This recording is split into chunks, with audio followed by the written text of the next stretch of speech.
Hello students, mains education online classes में आप सभी का बहुत बहुत स्वागत है। आपका 19 तारीख का पेपर आ चुका है आपकी स्क्रीन के सामने। यहाँ आपको सभी क्वेश्चन जो मैं बताऊंगा, आपको एक एक क्वेश्चन लर्न करना है। सारे क्वेश्चन याद कर लेंगे आप सभी। क्लास 11th सब्जेक्ट है आपका हिंदी, एमपी बोर्ड वार्षिक परीक्षा। ये आपका पहला क्वेश्चन स्टार्ट हो चुका है। सभी क्वेश्चंस आप लोगों के लिए बहुत ही बेस्ट साबित होंगे। चैनल को आप सब्सक्राइब करके रख लेना सारे स्टूडेंट, और घंटी की जो बटन है उसको आप ऑल पर रखेंगे ताकि आने वाली सारी अपडेट आपको मिलती रहे। ठीक है। और हमारा ऐप जो है मेंस एजुकेशन एप्लीकेशन, इसको भी आप डाउनलोड कर लेना। आप सभी के लिए इस पर बहुत ही बेस्ट कंटेंट उपलब्ध है। ठीक है, आइए स्टार्ट करते हैं पहले क्वेश्चन से। देखिए, आपका ये रहा पहला क्वेश्चन आपकी स्क्रीन के सामने। कबीर ने ईश्वर के कितने स्वरूपों को जाना है? तो कबीर ने ईश्वर के एक रूप को जाना है। ठीक है, ईश्वर क्या है तो आप लोगों को याद रखना है, कबीर के अनुसार ईश्वर एक है। कबीर की रचनाओं में आपको मैं बता देता हूँ, साखी, सबद, रमेनी, ये कबीर की रचनाएं हैं। और ये किस में आती है तो उनका जो प्रतिनिधि ग्रंथ है बीजक, इसमें ये तीनों रचनाएं आ जाती है। तो कबीर ने ईश्वर के एक ही रूप को माना है। नेक्स्ट है, मीरा अपना सर्वस्व मानती है। तो मीरा अपना सर्वस्व भगवान कृष्ण को मानती है। याद रखना आप सभी। कवि के पिता एक बार में दंड बैठक लगाते थे। कितनी दंड बैठक लगाते थे? तो 260 दंड बैठक लगाते थे। ठीक है।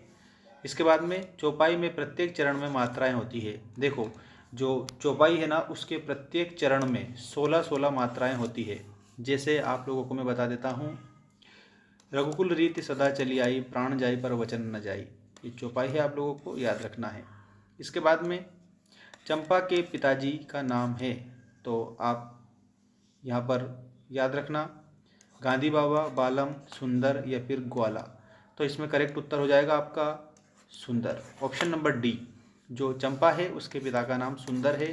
और चंपा काले काले अक्षर नहीं चिन्ह थी, ये पाठ किसके द्वारा लिखा गया है? तो त्रिलोचन के द्वारा लिखा गया पाठ है, याद रखना आप सभी, कवि त्रिलोचन। नेक्स्ट है, माधुर्य गुण में वर्णों की होती है। तो माधुर्य गुण जो होता है उसमें वर्णों की क्या होती है? कोमलता होती है। माधुर्य गुण में कोमल वर्ण बोले जाते हैं या कोमल वर्ण उसमें पाए जाते हैं। तो आपको याद रखना है, यहाँ पर माधुर्य गुण में कोमलता पाई जाती है। और काव्य गुण या शब्द गुण कितने प्रकार के होते हैं? अगर इस प्रकार से प्रश्न आता है तो आपको बताना है, काव्य गुण या शब्द गुण 3 प्रकार के होते हैं, माधुर्य, ओज और प्रसाद। ठीक है, माधुर्य, ओज, प्रसाद, याद रखना। क्वेश्चन नंबर 2 है आप सभी का, रिक्त स्थानों की पूर्ति उचित शब्दों का प्रयोग कर कीजिए। सभी स्टूडेंट चैनल को सब्सक्राइब कर लेना, क्योंकि हिंदी के बाद में आप लोगों का इंग्लिश का भी पेपर है। कब? 23 को, 23 तारीख को। तो उसके लिए हम लाइव क्लास लगाएंगे, महा मैराथन क्लास रहेगी आप लोगों के लिए। सारी जो बेस्ट क्वेश्चन है जो उसमें परीक्षा में आएंगे सब हम बता देंगे रिमेडियल मॉड्यूल से। ठीक है। देखिए, दुनिया सोती थी पर दुनिया की जागती थी, तो इसमें यहाँ पर जीभ आपको उत्तर में लिखना है। अगला क्वेश्चन है, मियाँ नसीरुद्दीन किस्म की रोटियां बनाने के लिए मशहूर थे? तो वो 56 प्रकार की रोटियां बनाने के लिए मशहूर थे। नेक्स्ट क्वेश्चन देखिए, लॉर्ड कर्जन ने भारतवासियों को गर्म तवे पर की भांति नचाया है? तो पानी की बूंदों की भांति नचाया है। ठीक है, आपको इस तरह से उत्तर देना है, पानी की बूंदों की भांति नचाया है। ठीक है, तो इसका ये करेक्ट रहेगा। भारत शब्द भाषा का शब्द है, तो भारत जो है ये संस्कृत भाषा का शब्द है। ठीक है। नेक्स्ट क्वेश्चन है, धनराम दर्जे तक ही स्कूल का मुंह देख पाया था? तो इसमें आप लोगों को याद रखना है कि धनराज तीसरे दर्जे तक ही स्कूल गया था। ठीक है। नेक्स्ट है, एकांकी अंक की विधा है? तो एकांकी जो होती है ना, वो एक अंक की गद्य रचना होती है। ठीक है, याद रखना, यहाँ पर एक आप उत्तर में लिखेंगे। अगला आपका प्रश्न है, जामुन के पेड़ के नीचे दबे आदमी को दाल भात ने खिलाया था? तो किसने खिलाया था दाल भात? तो यहाँ पर आपके ऑप्शन है चपरासी, डॉक्टर और माली। तो इसमें आपको चपरासी लिख देना रहेगा। ठीक है, ऐसा करेक्ट उत्तर। इसके बाद में ये आपकी जोड़ी आ चुकी है, सही जोड़ी मिलाइए। यहाँ पर आचार्य रामचंद्र शुक्ल, तो आचार्य रामचंद्र शुक्ल ने अलंकार को काव्य की आत्मा कहा है। ठीक है, और काव्य की शोभा बढ़ाने वाले शब्द या तत्व को अलंकार कहा जाता है। ठीक है, याद रखना आप सभी, काव्य की शोभा बढ़ाने वाले शब्द क्या कहलाते हैं? अलंकार कहलाते हैं। जहाँ वास्तविक विरोध ना होते हुए भी विरोध का आभास होता है, वहाँ पर विरोधाभास अलंकार होता है। व्यंजना शब्द शक्ति के दो प्रकार होते हैं, एक तो शाब्दी है और एक अर्थी है, ये वाला। काव्यानंद को कहा जाता है आनंद, काव्य प्लस आनंद बराबर काव्यानंद, अर्थात यहाँ पर आपका रस कंप्लीट होगा। काव्यानंद मतलब रस। समास के भेद होते हैं तो समास के 6 भेद होते हैं, ठीक है। इस तरह से आप इस सही जोड़ी को कंप्लीट करेंगे। आप चाहो तो इसका एक स्क्रीनशॉट भी ले सकते हो, ठीक है ना। इसके बाद में आपको नेक्स्ट क्वेश्चन में बता रहा हूँ, देखिएगा ये रहा आपका नेक्स्ट क्वेश्चन।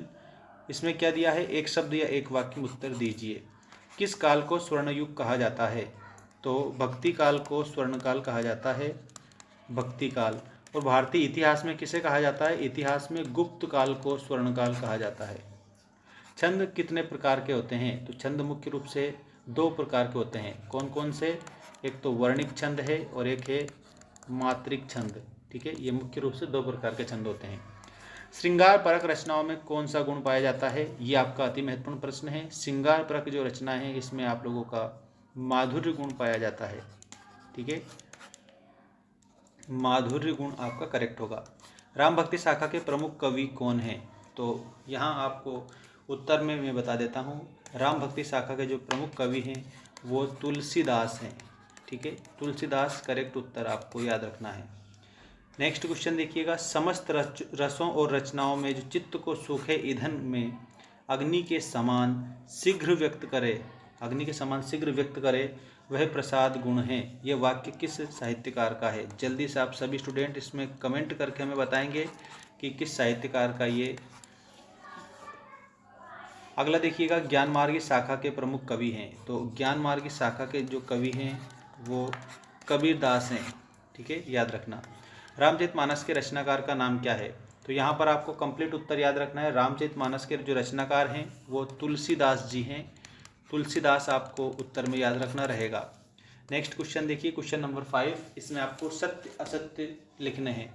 लता के गाने में करुण रस विशेष प्रभावशाली रीति से व्यक्त होता है, तो इसमें आपको असत्य बताना है, ठीक।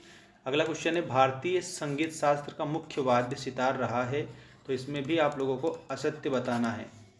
अगला क्वेश्चन है, कुएं की खुदाई और एक विशेष तरह की चिनाई करने वाले दक्षतम लोग चेलवांजी अथवा चेजारो कहलाते हैं, तो ये आपका सही होगा। ये कुएं का जो खुदाई का काम है ये राजस्थान में किया जाता था, आपको थोड़ा याद रखना है। राजस्थान की रजत बूंदे नामक पाठ से लिया गया है, जिसके रचनाकार अनुपम मिश्र हैं। कौन है? अनुपम मिश्र, याद रखना आप सभी। साहित्य संगीत कला से विहीन मनुष्य साक्षात बिना पूंछ के पशु के समान है, तो इसमें आपको ये भी सत्य बताना है। अग्नि का पर्यायवाची क्रसाणु है, इसको आप कमेंट करके बताएंगे। 2 बार मैंने आपको इसके पहले वीडियो में भी बता दिया है, उस वीडियो को आप जाकर देख सकते हैं, ठीक है। और इसके अलावा आपका अगला जो क्वेश्चन है ये रहा, 9 2 11 होने का अर्थ है वापस होना, तो इसमें आपको असत्य बताना है। क्या बताना है? असत्य बताना है। बाकी सभी स्टूडेंट चैनल को सब्सक्राइब जरूर करेंगे और हमारा जो ऐप है मेंस एजुकेशन, ठीक है, मेंस एजुकेशन, इस एप्लीकेशन को ज़रूर डाउनलोड कर लेना। क्लास 12th के लिए यहाँ पर हमने बहुत ही बेस्ट कंटेंट अपलोड कर रखा है। तो अब आपकी एग्ज़ाम जो है ये तो फिनिश हो ही जाएगी, इसके बाद में आप लोग 12th क्लास के लिए हमारे एप्लीकेशन से पढ़ सकते हैं। बहुत ही बेस्ट कंटेंट हम आपको उपलब्ध कराएंगे एप्लीकेशन पर, ठीक है। लिंक हमने चैनल के अबाउट सेक्शन में भी दे रखी है, ध्यान रखना आप सभी। वहाँ जाकर ऊपर ही ऊपर चैनल पर क्लिक करके फर्स्ट में जो लिंक है वहाँ से डाउनलोड भी कर सकते हो, या फिर आप गूगल प्ले स्टोर पर मेंस एजुकेशन जैसा मैं लिख रहा हूँ ना, ऐसा कैसे अगर आप लिख कर और चाहो तो गूगल प्ले स्टोर से भी आप डाउनलोड कर सकते हैं, या फिर क्रोम में भी आप लोगों को मिल जाएगा, ठीक है। सभी जगह पर हमने उपलब्ध करवा दिया है, ठीक है। तो ये नाम है, स्क्रीनशॉट ले लेना और डाउनलोड ज़रूर करना सभी स्टूडेंट, क्योंकि आपके लिए इस पर बहुत ही बेस्ट कंटेंट हमारे द्वारा उपलब्ध कराया जा रहा है।